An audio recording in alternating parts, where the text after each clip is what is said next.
were able to volunteer for the mission. So he came up with the idea of them making and breeding their own crew members. This led to bioengineers working on the art of artificial insemination. They inserted the sperm into the female egg and took care of the babies when they were born. The man, Richard, was the only being the kids were fond of. He came into their facility, communicated with them, and when it was time for their bedtime, he tucked in Sela, Christopher, and Zach to sleep. The little boy, Zach, said he was scared. When Richard asked why, he said, "I don't know." Richard comforts the boy and tells him they are safe, that nothing was going to happen to him. Very soon, it was time to launch into space. Richard got into the rocket with the kids, and they took off to space. They got to the space vessel, and after saying their goodbyes to the astronauts, their mission began. 10 years later, we are introduced to the teenage versions of the children and their daily lives.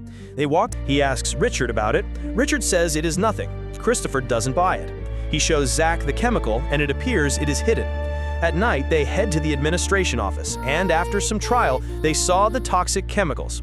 It was called T56J, and it was a chemical that makes them all act all dull and docile. This chemical also decreases their sexual pleasure and desires. They also found out that the chemical is used in the blue liquid, so they stopped taking the liquid. They also told Kai and Julie about what they found together with the hidden office on the ship. Later, Christopher is seen having a session with Richard and doesn't bring up the chemical topic, instead switched the topic to that of the hidden compartment on the ship. After pacifying Christopher, Richard sends a message to the Union back on Earth, asking for their permission to tell the entire children the secrets. The children line up for their daily nutrition. Christopher fantasizes about Sela and keeps on looking at her as he ate from their table. Zach rushes up to her and tells her she looks different. Sela doesn't come. Later on, they hear some sounds on the ship and goes to control room to find out.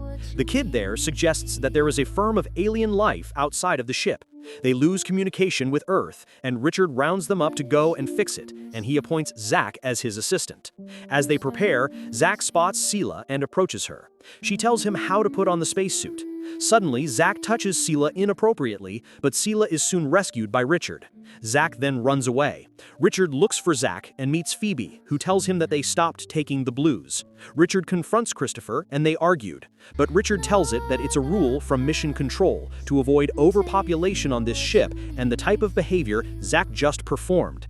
He tells Christopher to put on the suit and convinces him that as soon as they get the transmitter on, they would be able to voice their reasoning to Mission Control, and Richard would back him up.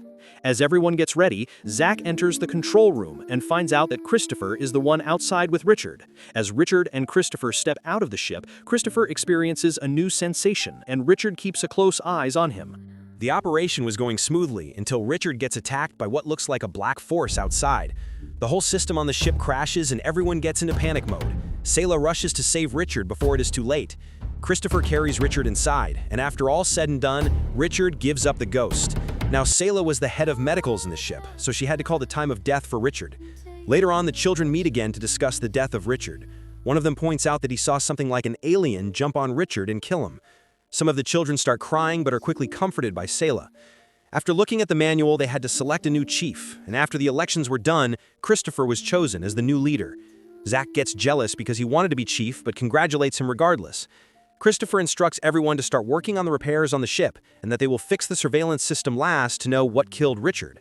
Later on, Christopher and Sela meet and sees her watching all of Richard's memories. He asks her why he showed her all of this, citing that he and Zach saw Richard touch her. Sela defends herself, says they were just close because Richard felt lonely. As they listen to one of Richard's video diary, they see Richard mention that he will try his very best to protect them. Sela asks, he tells them to get the both of them treated and for all of them to meet at the common rooms. At the common rooms, Christopher tells them that the fight has to stop and that everyone should get back to work, but some of them seem to disagree with him. One said he doesn't want to work because he suspected the alien is at his work joint and that Christopher was the one who brought him in. Zach steals this opportunity and challenges Christopher and tells the crew members that he... Later on, we see Christopher and Sela talking about Zach. Sela mentions that this is how their kind behaves without the blue. She tries to comfort Christopher, but he still looks tense and troubled. After she calms him down, they grow closer and share the night together. The next day, Zach knocks on their door announcing that there's a feast happening. When Christopher, Sela, and the rest of the crew arrive, they sit down together. Zach stands up and declares that he's now the new chief officer, and that from now on, they'll walk when they want to. He lays down a few rules for everyone to follow. But then, Christopher stands up and plays the surveillance footage in front of everyone. What they see shocks the entire crew. It was Zach and Kai who electrocuted Richard when he was outside repairing the ship. The crew members are furious, ready to attack Kai. Christopher suggests that Kai should be locked in the confinement room until they decide what to do next. Then, suddenly, the tables turn. Kai confesses he was the one who killed Richard because he believed Richard was the alien and he thought he was saving everyone. He manipulates the others and turns them against each other. Chaos breaks out. After a heated argument, saying they couldn't do anything. They thought about joining Zach's group and trying to stop him later, mainly because Zach's group had weapons and they didn't. Sela suddenly realized Christopher knew about hidden weapons on the ship. He knew where the secret room was. So Christopher went to find it by himself. He opened a small door and crawled inside, looking for the weapons. He found the weapons, but couldn't open the lock. An alarm blared. Julie and another crew member heard it. They heard him inside the walls and quickly told Zach. Sela, PB, and Christopher quickly made a plan to get close to Zach. Christopher said he would kill Zach, but PB didn't like that idea at all. Sela watched on a screen and saw Zach's group coming right for them. They wanted to talk to Zach alone. She pretended she wanted to join him, walking closer to Zach. But Zach laughed and pushed her away. Then Phoebe stepped forward, asking if everyone had gone crazy. She pleaded with them to stop acting this way. But they all just told her to be quiet. She was shocked, even Zach. Zach quickly got over it and went after Christopher. Christopher and Sela got away, but the others chased them all over the ship. They hid in an air vent, but the others quickly figured out where they were. Zach shot into the vent. Julie yelled at him to be careful and Sela escaped again. Someone shot at them again, so they ran into the med bay, looking for anything to fight with. Christopher found a fire extinguisher. When Kai came into the med bay, they used it on him, accidentally killing him. Zach found them quickly and shot at them as they ran.